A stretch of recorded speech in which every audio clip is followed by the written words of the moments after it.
ng bayan mo.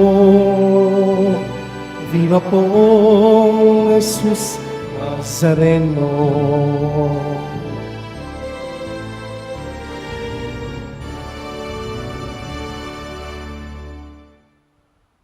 Sa ngalan ng Ama at ng Anak at ng Espiritu Santo, Amen. sumainyo ang Panginoon. At sumayo rin. Mga kapatid, aminin po natin ang ating mga kasalanan upang marapat tayong gumanap sa banal na pagdiriwang.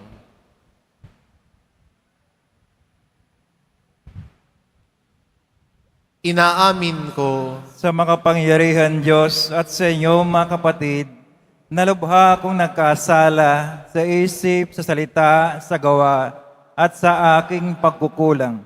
Kaya isinasamo ko sa Mahal na Birheng Maria, sa lahat ng mga anghel at mga banal, at sa inyo mga kapatid na ako'y ipanalangin sa Panginoong ating Diyos. kaawaan tayo ng makapangyarihang Diyos. Patawarin tayo sa ating mga kasalanan at patnubayan tayo sa buhay na walang hanggan. Amen. Panginoon, kaawaan mo kami. Panginoon, kaawaan mo kami. Kristo, kaawaan mo kami. Kristo, kaawaan mo kami. Panginoon, kaawaan mo kami. Panginoon, kaawaan mo kami. Manalangin tayo. Ama naming makapangyarihan, inantig mo ang paring si San Juan Bosco upang maging ama at guro ng mga kabataan. Ipagkaloob mong kami madarang ng ningas ng pag-ibig na sa kanya'y nagpapaalab para ang kapwa'y pagmalasakitan at ikaw ay paglingkuran sa pamamagitan ni Hesukristo kasama ng Espiritu Santo magpa sa walang hanggan. Amen. Magsipo muna lahat. Pagbasa mula sa sulat sa mga Hebreo. Mga kapatid, alalahanin ninyo ang mga araw na nagdaan, kung paanong kayo'y nagbata ng matinding hirap, matapos na kayo'y maliwanagan, ngunit hindi kayo nadaig. Kung minsan, kayo'y inaalipusta at pinahihirapan sa harapan ng madla. At kung minsan na may karamay kayo ng mga kasamahang pinahihirapan ng gayon. Dinamayan ninyo ang mga nabibilanggo at hindi kayo nalungkot nang kayo'y agawan ng ari-arian, sapagkat alam ninyong higit na mabuti at nananatili ang kayamanang nakalaan sa inyo. Kaya't huwag kayong mawalan ng pananalig sa Diyos, sapagkat taglay nito ang dakilang gantimpala. Kinakailangan kayo'y magtiis upang masunod ninyo ang kalooban ng Diyos at matanggap ang kanyang ipinangako. Sapagkat kaunting panahon na lamang, hindi na magluluwat, at ang paririto ay darating. Ang tapat kong lingkod ay nabubuhay sa pananalig sa akin. Ngunit kung siya'y tumalikod, hindi ko kalulugdan. Ngunit hindi tayo kabilang sa mga tumatalikod at napapahamak, kundi sa mga nananalig sa Diyos at sa gayoy naliligtas. Ang salita ng Diyos. Salamat sa Diyos.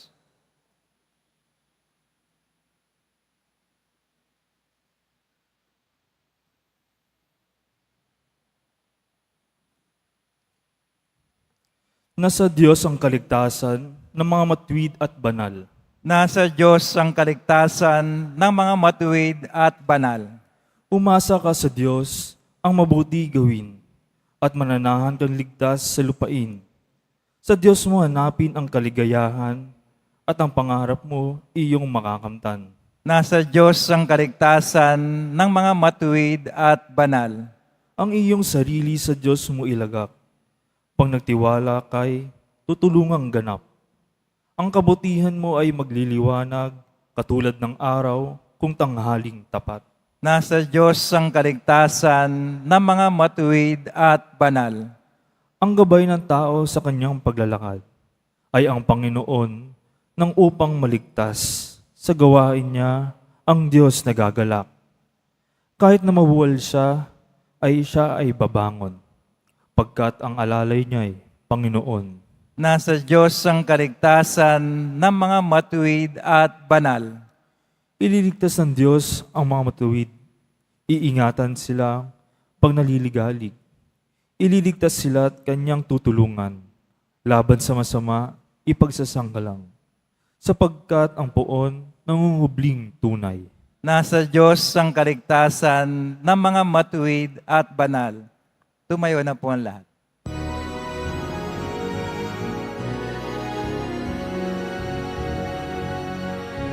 Hallelujah, Hallelujah,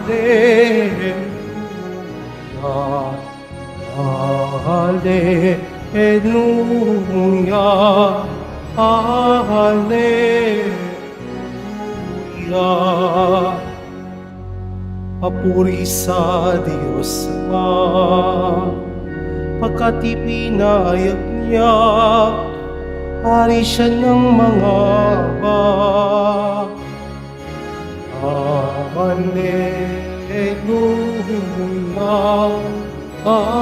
Hallelujah, Hallelujah, Hallelujah.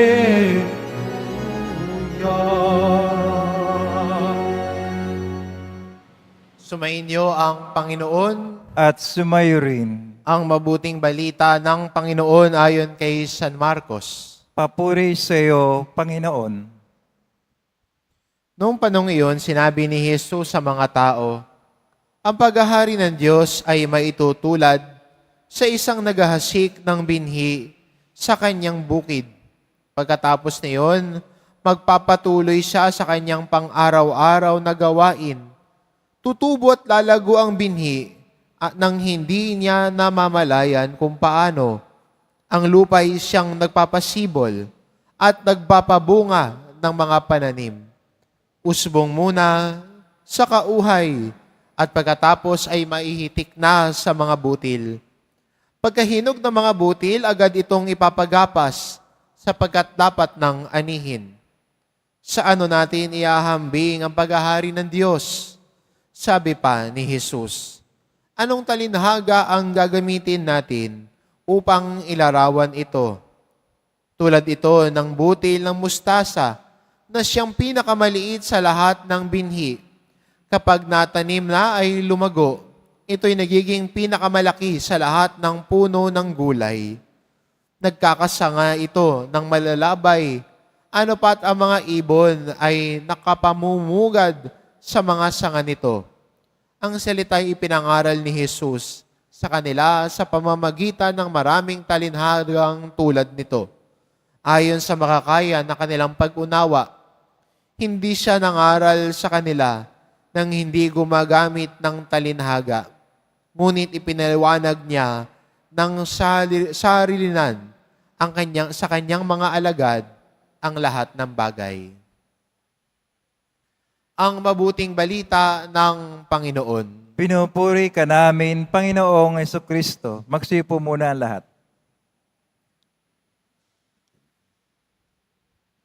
Sa araw na ito, pinagdiriwang po natin ang kapistahan ni San Juan Bosco, o mas kilala natin na Don Bosco. Minsan may lumapit po sa akin, Father, si Don Bosco ho ba ay mayaman? At sabi ko, bakit mo naman natanong? Kasi, bakit Don ang tawag sa kanya? Kung hindi yan tulad ni Don Pepot, sa Italia, ang tawag nila sa pari nila ay Don. Kung may mga Kapampangan ho rito, di ba, ang tawag sa pari sa Pampanga, Among. Dito sa atin, Father. Pero magandang makita na kahit siya ay santo, naging parte pa rin ng pangalan niya ang katagang Don Bosco. Dahil yun ang kanyang katangian. Siya ho ay naging isang ama sa mga kabataan.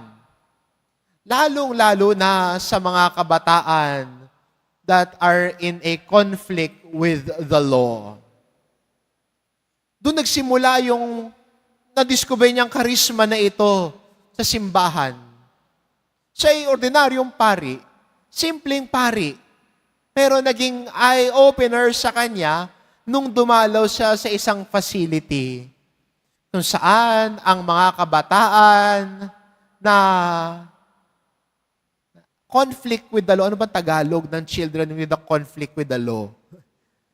Ganun pa rin, English pa rin ang ginagamit natin. Nakita niya yung pangangailangan na sila din ay kailangan pahayagan ng salita ng Diyos. Kahit sila ay nakakulong, kailangan nila marinig ang salita ng Diyos. Kahit sila isinasantabi ng lipunan, sinasabi ng iba, ay, tabi na yan, wala na yan. Matigas ulo niyan. Pasaway ang mga yan, kriminal yang mga yan. Pero para kay Don Bosco, sinasabi niya, hindi. May kabutihan silang taglay. Siguro yun yung isang magandang katangian kay Don Bosco eh. He saw the good in every person. Walang masamang tinapay. Kahit na yung sinasabi ng lipunan, masama yan, para sa kanya, hindi mabait yan. Mabuting tao din yan. At ito yung pinakita niya sa paglilingkod niya, na naniniwala siya sa kabutihan ng ibang tao, naniniwala siya sa kabutihan ng mga kabataang ito, na kaya niya ring ipagkatiwala ang sarili niya. Isang araw nga ho, nag-request ho siya sa warden na kung pwede niyang ilabas ang mga bata. Doon sila magkakatisismo, lalabas sila, maglalaro sila. Pero sabi ng warden, paano pag may isang tumakas dyan? Paano kapag may isang hindi bumalik dyan? Sinabi ni Don Bosco doon sa warden, walang tatakas dyan. Lahat sila babalik. Naniniwala ako sa kanila. Kung may isang hindi bumalik, sabi niya, ako ang ipalit mo. Pero, pangako ko sa iyo, sabi niya, walang tatakas dyan. Babalik silang lahat. He believed in the goodness of every person. At ang pinunla ng Diyos sa bawat tao, kailangan alagaan, kailangan pausbungin.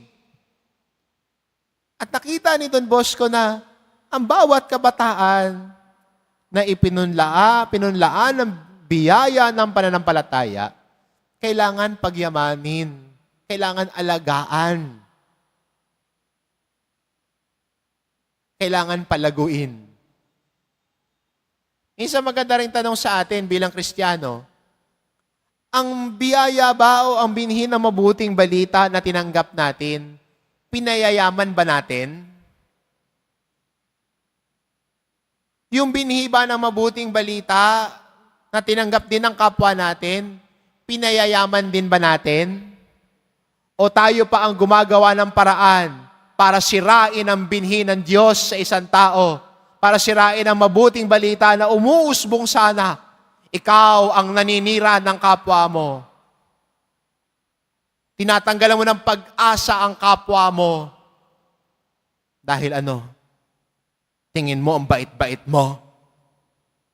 Tingin mo mas banal ka sa iba?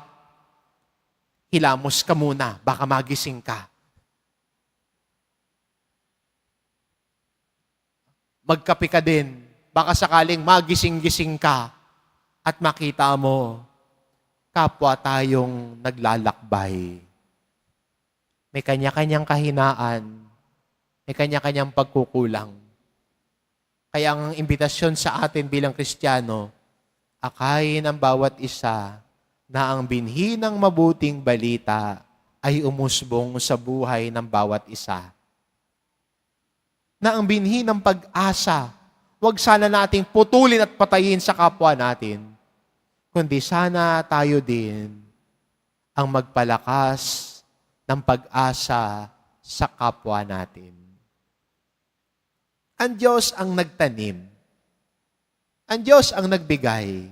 At para sa atin bilang mga deboto, bilang mga Kristiyano, at ganun din, mga nais tumingin sa halimbawa ng pagmamalasakit at pagbibigay pag-asa ni San Juan Bosco, lalo na sa mga kabataan na isinasang tabi ng lipunan. Sana tayo din, palakasin din natin ang loob ng bawat isa. Sana tayo din, maging inspirasyon din, lalong-lalo na para sa mga kabataan. Turuan ng tama, turuan ng mabuti. Huwag kayo pa ang magtuturo sa kanila ng mali. Huwag sana kayo pa ang magtuturo sa kanila ng hindi magandang gawain. Di ba, minsan may mga nanay nagtatago sa kinauutangan at pagkakatok yung mga maniningil, ang uutusan yung anak. Sabihin, si ganito, pag kumatok, sabihin mo, wala ako, ha? Sabihin mo, umalis si mama, ha? Sa mga lola, sabihin mo, umalis si lola, ha? Meron, di ba, may isa, bata, ganun ang binili na ng kanyang nanay. Pag dumating si aling ganito, sabihin mo, umalis ako, ha? Wala ako. So dumating nga, kumatok, sabi niya, wala po si inanap yung nanay niya. At ang sabi ng bata, wala po si mama. Anong oras babalik? Nako, hindi na sabi ng nanay sa script. At ang sabi ng bata, teka lang po, itatanong ko kay mama kung anong oras siya babalik, ha? Ma, anong oras ka daw babalik? Nabisto. Imbis na turuan sana ng tama at mabuti ang mga bata, baka tayo pa pinagtuturo sa kanila ng mali. Kaya magandang challenge din sa atin si Don Bosco ngayon. Maniwala sa kabutihan ng kapwa. Tulungan na pagyamanin ang biyaya ng pananampalataya. Magpakita ng malasakit. Magpakita at maging liwanag din tayo sa iba. Sana sa atin din magmula na magkaroon sila ng pag-asa. Sana hindi tayo ang sisira nito. Sana tayo bilang mga deboto ang magparana sa kapwa natin, lalo na sa mga kabataan, na minamahal sila ng Diyos. Ang Diyos ang pag-asa nila. Ang Diyos ang nagpapakita ng awa sa kanila. Amen.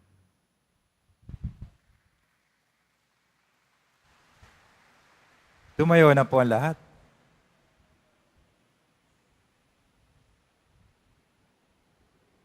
Minamahal ko mga kapatid, puno ng pag-asa at pananalig, manalangin tayo sa Diyos Ama na nagnanais na lumawak pa ang kanyang presensya sa ating buhay. Ang ating itugon banal na mga hasik, gawin mong mabunga ang aming buhay. Banal na mga hasik, gawin mong mabunga ang aming buhay. Ang ating simbahan naway patuloy na umunlad at maging simbolo ng katarungan, pag-ibig at katotohanan sa daigdig. Manalangin tayo. Banal na mga hasik, gawin mong mabunga ang aming buhay. Bilang isang komunidad, naway hindi tayo maging pabaya sa ating buhay pananampalataya. Bagkus, asamin natin ang Diyos araw-araw, maging sa mga pagsubok at paghihirap. Manalangin tayo. Banal na mga hasik, gawin mong mabunga ang aming buhay. Ang mga pamilya, lalo na ang mga bata, naway lumago at lumaki sa pamamaraan ng biyaya at umunlad na sinasalamin sa kanilang buhay si Kristo. Manalangin tayo. Banal na mga hasik, gawin mong mabunga ang aming buhay. Ang mga may sakit, naway lumakas sa pananampalataya sa pamamagitan ng kanilang pagbabahagi kay Kristo ng kanilang mga pagtitiis. Manalangin tayo. Banal na mga hasik, gawin mong mabunga ang aming buhay. Ang ating mga mahal na yumao, naway anihin nila ang bunga ng kapayapaan, kaligayahan at katahimikan sa kaharian ng Diyos. Manalangin tayo. Banal na mga hasik, gawin mong mabunga ang aming buhay. Sa ilang sandali ng katahimikan, ating ipanalangin ang iba pang mga pangangailangan ng ating pamayanan. Gayon din ang mga intensyon na inialay sa ating misa sa araw na ito at isama rin natin ang ating mga pansariling kahilingan.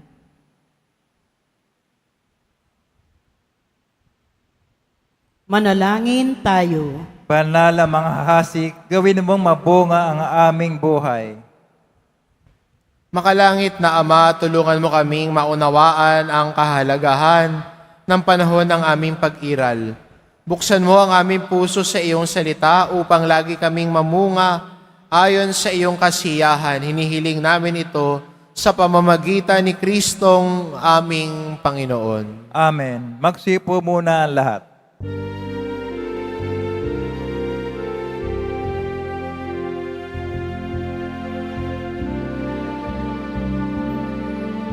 Poong Jesus Nazareno, naririto kaming sa harap mo. Alak at tinapay, alay namin sa'yo. Mula sa tangkay ng ubas at buti ng trigo, upang magdugot katawan mo.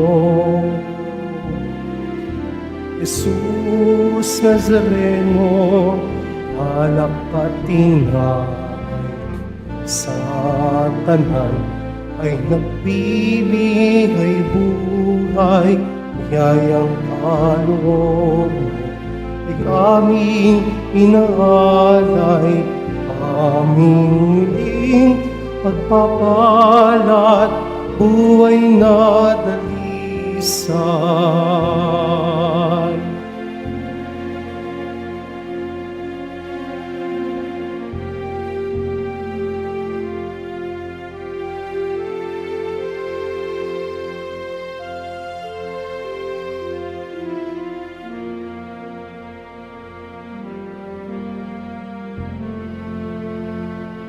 Tumayo na po ang lahat. Manalangin kayo mga kapatid upang ang paghahain natin ay kalugdan ng Diyos Amang makapangyarihan. Tanggapin nawa ng Panginoon itong paghahain sa iyong mga kamay, sa kapuri niya at karangalan, sa ating kapakinabangan at sa buong sambayanang banal. Ama naming lumikha, dumudulog kami sa iyong kadakilaan upang ang kapangyarihan mong ipinahahayag sa paghahain ng mga alay para gunitain ang mga banal, ay magdulot sa amin ng pakikinabang sa kaloob mong kaligtasan sa pamamagitan ni Jesucristo, kasama ng Espiritu Santo, magpasawalang hanggan. Amen. Sumainyo ang Panginoon, At sumayo rin. itaas sa Diyos ang inyong puso at diwa. Tinaas na namin sa Panginoon. Pasalamatan natin ang Panginoong ating Diyos. Marapat na siya ay pasalamatan. Ama naming makapangyarihan, tunay ngang marapat na ikaw ay aming pasalamatan sa pamamagitan ni Jesucristo na aming Panginoon.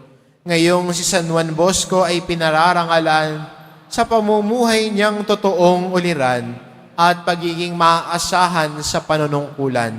Kaya't si Jesucristo na maaasahan sa katapatan ay inihahayag sa pangangasiwa sa sambayanan. Ang malasakit na mga ulirang tagapangasiwa noon ay nagpapatuloy magpahanggang ngayon sa mga panalangin kanilang iniuukol Kaisa ng sambayanan mong dito'y nagtitipon. Kaya kaisa ng mga anghel na nagsisiawit ng papuri sa iyo nang walang humpay sa kalangitan, kami nagbubunyi sa iyong kadakilaan.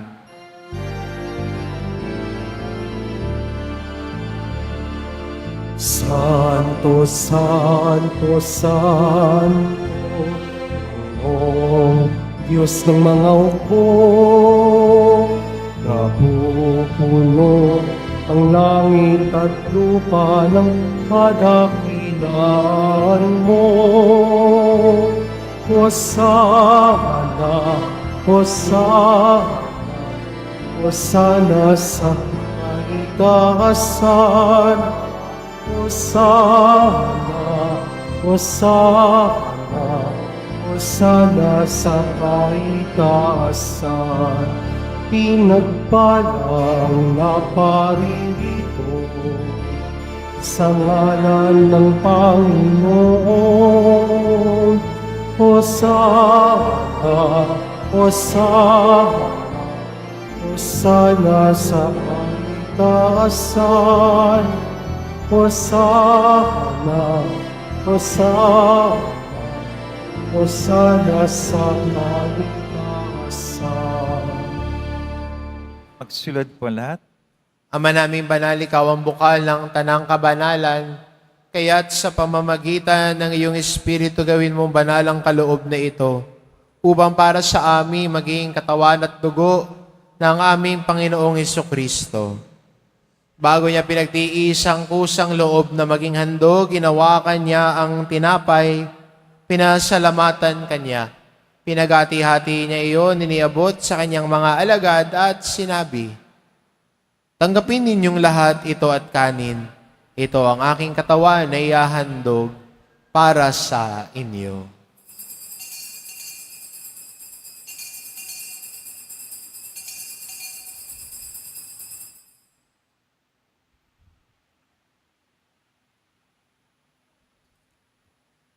Gayon din naman na matapos ang hapunan, hinawakan niya ang kalis. Muli kanyang pinasalamatan. Iniabot niya ang kalis sa kanyang mga alagad at sinabi, "Tanggapin ninyong lahat ito at inumin ito ang kalis ng aking dugo, nang bago't walang hanggang tipan, ang aking dugo na ibubuhos para sa inyo at para sa lahat, sa ikapagpapatawad ng mga kasalanan. Gawin ninyo ito sa pag-alala sa akin."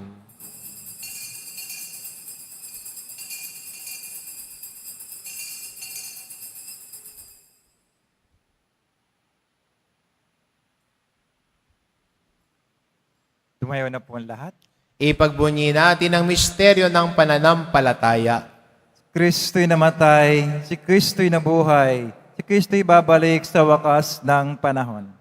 Ama, ginagawa namin ngayon ang pag-alala sa pagkamatay at muling pagkabuhay ng iyong anak, kaya tinaalay namin sa iyo ang tinapay na nagbibigay buhay at ang kalis na nagkakaloob ng kaligtasan. Kaming nagpapasalamat dahil kami iyong minarapat na tumayo sa harap mo para maglingkod sa iyo. Isinasamo namin kaming magsasalo-salo sa katawan at dugo ni Kristo ay mabuklod sa pagkakaisa sa pamamagitan ng Espiritu Santo.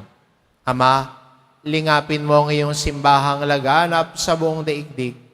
Puspusin mo kami sa pag-ibig, kaisa ni Francisco na aming Papa at ni Jose na aming Obispo at ng Tanang Kaparian. Alalahanin mo rin ang mga kapatid naming nahimlay na may pag-asang sila'y muling mabubuhay, gayon din ang lahat ng mga pumanaw. Kaawaan mo sila at patuloyin sa iyong kaliwanagan. Kaawaan mo at pagindapating kaming lahat na makasalo sa iyong buhay na walang wakas.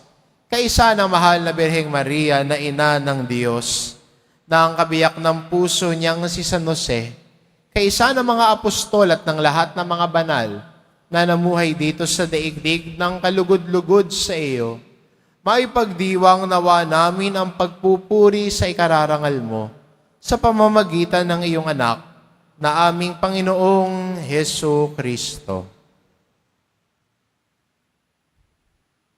Sa pamamagitan ni Kristo kasama niya at sa Kanya ang lahat ng parangal at papuri ay sa iyo, Diyos amang makapangyarihan, kasama ng Espiritu Santo magpa sa walang hanggan.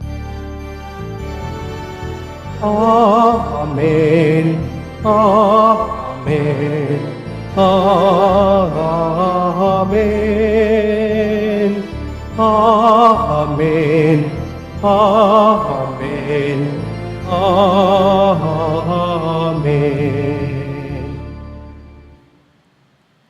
Sa tagubili ng mga nakagagaling na utos at turo ni Jesus na Panginoon natin at Diyos, ipahayag po natin ng lakas loob.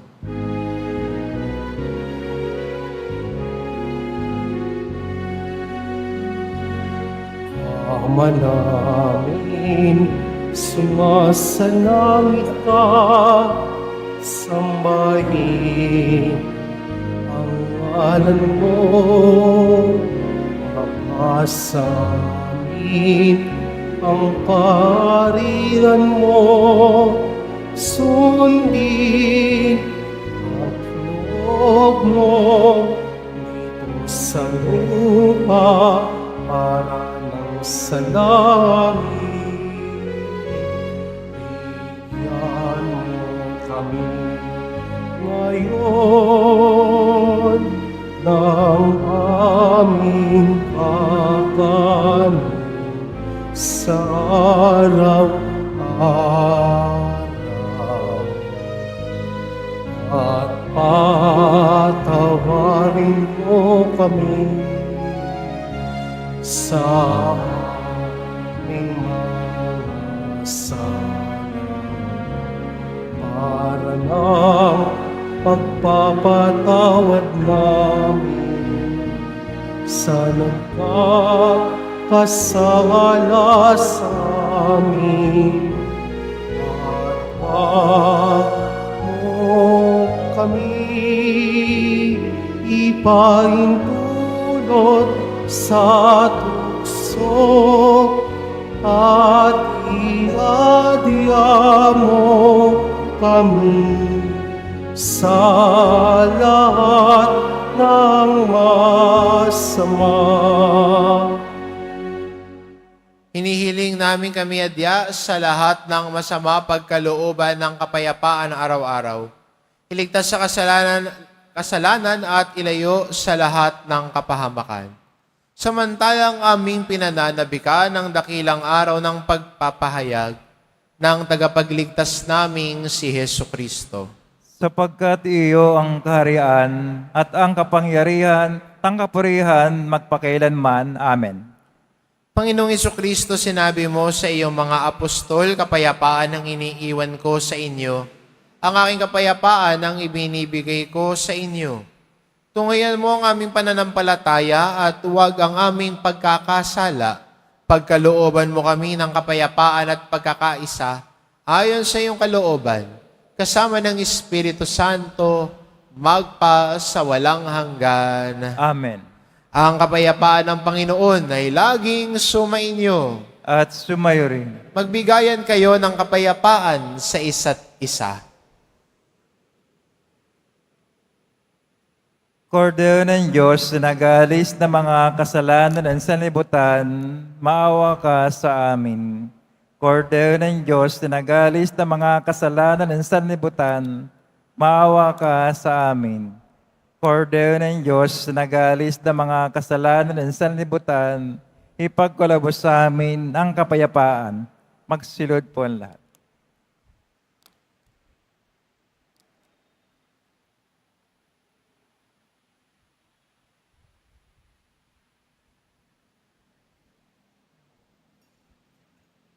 Itong kordero ng Diyos, ito nag-aalis ng kasalanan ng sanlibutan. Mapalad ang mga inaanyayahan sa kanyang piging. Panginoon, hindi ako karapat-dapat na magpatuloy sa iyo, ngunit sa isang salita mo lamang ay gagaling na ako.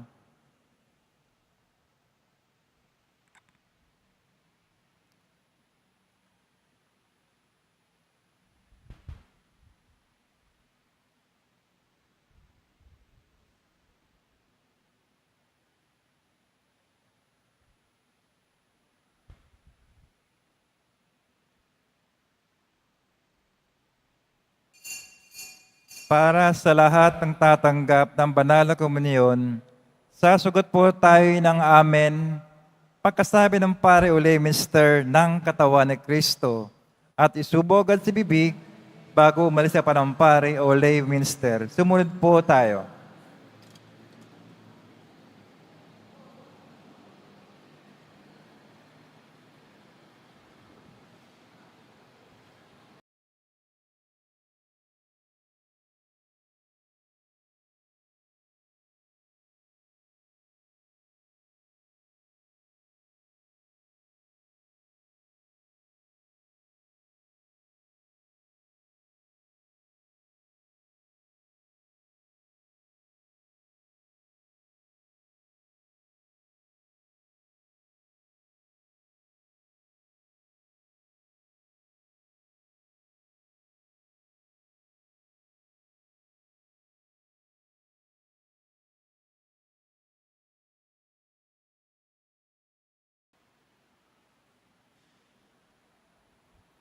Manalangin tayo.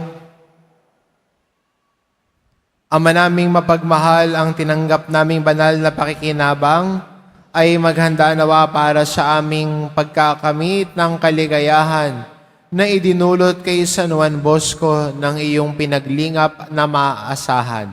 Sa pamamagitan ni Jesucristo, kasama ng Espiritu Santo, magpa sa walang hanggan. Amen. Sumainyo ang Panginoon. At sumayo rin. Mahal na poong Hesus Nazareno, inihayag mo sa pamamagitan ng krus ang walang maliw na pag-ibig ng Diyos sa sangkatauhan. Pakinggan mo ang kahilingan lalo na para sa mga nangangailangan ng iyong tulong at awa. Makamtanawa namin ang iyong kasagutan na may utang na loob na tinatanaw. Basbasan din po ninyo itong mga imahin at dasalan upang lalo kaming manalangin at magtiwala sa pamamagitan ng bendisyon na ito, naway lalo kaming maging mapaglingkod, masunurin na tapat sa iyo na aming maluwalhating Panginoon, magpa sa walang hanggan. Amen. At pagpalain kayo ng ating mapagmahal na Diyos, ang Ama at ang Anak at ang Espiritu Santo. Amen. Mayo kayo, taglay ang kapayapaan ng poong Hesus Nazareno. Salamat sa Diyos.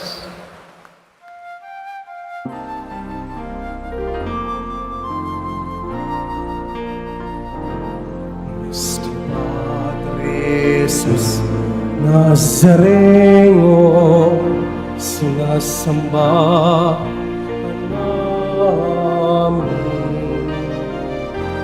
Pinipinto ka namin, parang mo namin buhay at kaligtasan. Nuestro Padre Jesus Nazareno, iligtas mo kami sa kasalanan. Sa